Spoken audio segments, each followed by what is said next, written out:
Hello दोस्तों, मैं भरत मनोहर श्री वैभव लक्ष्मी विद्यालय मंडल की ओर से आपका स्वागत करता हूँ। दोस्तों, आज हम इस वीडियो में अजंता की गुफाओं के बारे में कुछ जानकारी प्राप्त करने की कोशिश करेंगे। आप तो जानते ही हैं कि अजंता न सिर्फ हमारी बल्कि वैश्विक धरोहर है। यूनेस्को ने इसे वैश्विक धरोहर के रूप में घोषित किया है। इनके इतिहास के बारे में, इनकी चित्रकलाओं के बारे में बहुत कुछ एक एक पहलू को खोजकर हम इस वीडियो में चर्चा करेंगे। कक्षा 11वीं में भगवत शरण उपाध्याय जी के द्वारा लिखित ये गद्य है और कक्षा 10 में अजंता को एक शॉर्ट नोट के रूप में पूछा जाता है। तो आप पूरा वीडियो देखेंगे और अजंता के बारे में जानकारी प्राप्त करने की कोशिश करेंगे। तो आइए शुरू करते हैं अजंता की गुफाओं के बारे में कुछ एक जानकारियाँ।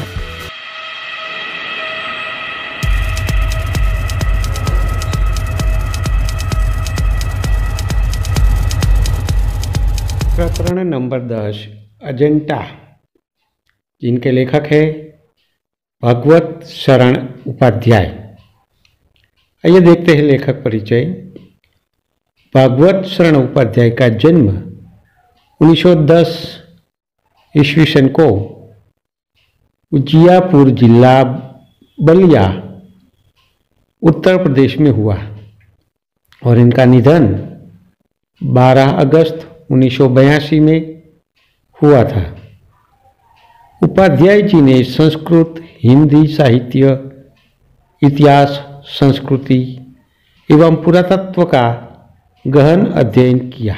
इनकी भाषा शैली तत्सम शब्दों से युक्त साहित्यिक खड़ी बोली है। इन्होंने विवेचनात्मक, भावुकतापूर्ण, चित्रात्मक भाषा का प्रयोग तथा कहीं कहीं रेखा चित्र शैली। वे मॉरिशस में भारत के राजदूत रहे थे और वहीं पर इनका निधन हुआ था। तो अब देखते हैं इनकी कुछ रचनाओं के बारे में। इनकी रचनाओं में विश्व साहित्य की रूपरेखा, कालिदास का भारत, कादम्बरी, ठूठा आम, लालचीन, गंगा गोदावरी, बुद्ध वैभव, साहित्य और कला, सागर की लहरों पर आदि है।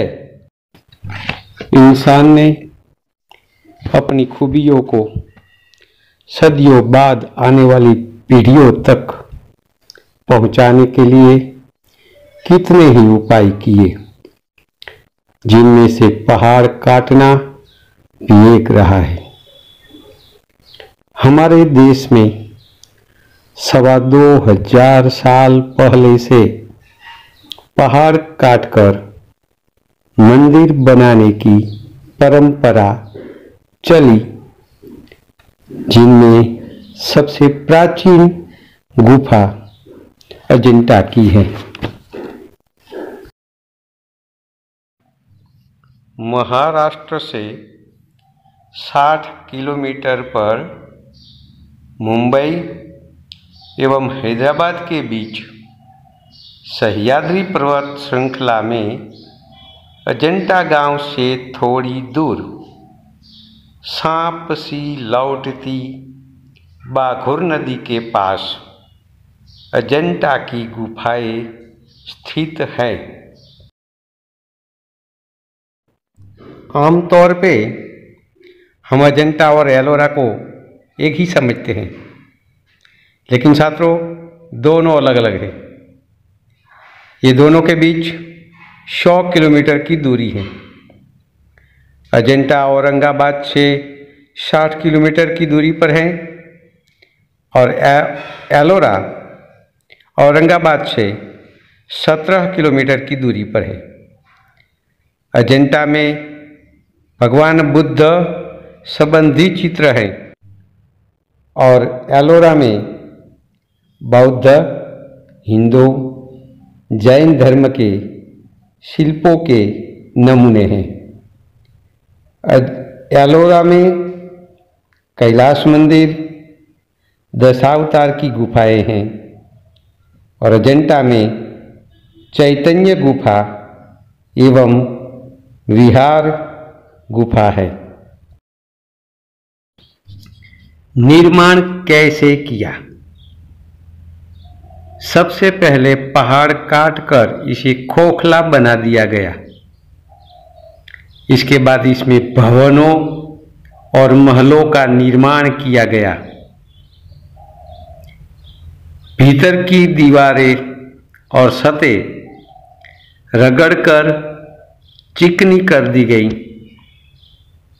इसके बाद आचार्यों ने पलस्तर लगाकर चित्र बनाए और बाद में कलावंत चेलों ने इसमें रंग भर दिए।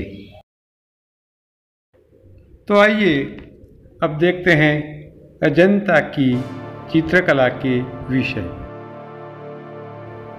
अजंता की गुफाओं में भगवान बुद्ध के जन्म से इनके निर्वाण तक की प्रमुख घटनाएं चित्रित की गई हैं, जिनमें मुख्य हैं पद्मपाणि, यशोधरा, महाभिनिष्क्रमण और इसके उपरांत पिछले जन्म में भगवान बुद्ध ने गज, बंदर, मृग के रूप में लिए हुए जन्मों के अनेक चित्र जो जातक कथाओं के रूप में माने जाते हैं, इनके कुल मिलाकर 555 चित्र हैं। गुफाओं का निर्माण काल। अजंता की गुफाओं का निर्माण काल ईसा से 200 साल पहले शुरू हुआ था, जो 7वीं सदी तक बनता रहा। यानी कि बहुत लंबे समय तक ये काल चला और अधिकतर चित्र जो हैं वह गुप्त काल यानी 5वीं सदी और चालुक्य काल 7वीं सदी के बीच बने हुए हैं। अजंता की गुफाओं का महत्व। अजंता की गुफाओं का स्थान संसार की चित्रकलाओं में अद्वितीय है। इतने पुराने काल के सजीव, गतिमान और बड़ी संख्या में कथा चित्र कहीं भी नहीं हैं। ये गुफाएं विश्व की धरोहर यानी कि अमानत हैं। अजंता की चित्रकला ने पूरे विश्व को प्रभावित किया है। पूर्व के देशों की कला पर तो इनका प्रभाव पड़ा ही है, मध्य पश्चिमी एशिया में भी इसका कल्याणकारी प्रभाव अछूता नहीं रहा है। इसका एक उदाहरण है कि चीन के तुनहुआंग और लंका के सिमिरिया की पहाड़ी दीवारों पर उसी के नमूने के चित्र नकल कर लिए गए थे। तो छात्रों, इस प्रकार अजंता की गुफाएं बौद्ध धर्म द्वारा प्रेरित इनकी करुणामय भावनाओं से ओतप्रोत शिल्पकला और चित्रकला के लिए पूरे विश्व में सुप्रसिद्ध हैं। आज के लिए बस इतना ही। मिलते रहेंगे अगले वीडियो में।